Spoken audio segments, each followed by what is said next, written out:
خدا رحمت کنه مرحوم عاشق حسن علی نخودکی رو رحمت الله علیه.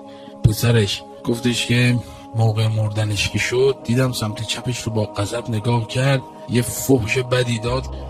این به کی داره فحش میده؟ گفت فلان فلان شده، اومدی محبت علی مرتضی رو از من بگیری؟ من قلبم مالامال از محبت علیه.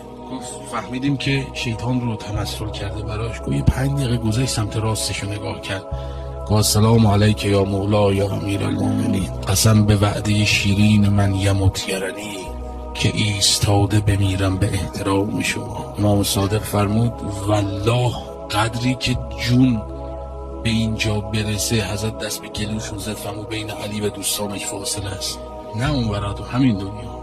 یا حارس من یمت یرنی، حالا نگو من گناهکارم و فلان و اینا، چون تاش کافریم دیگه، ما ته بدتر کافر کنه. فرمود من یمت یرنی مؤمنان و کافر، هر کس بمیرد مرا میبیند، چه مؤمن باشد چه کافر.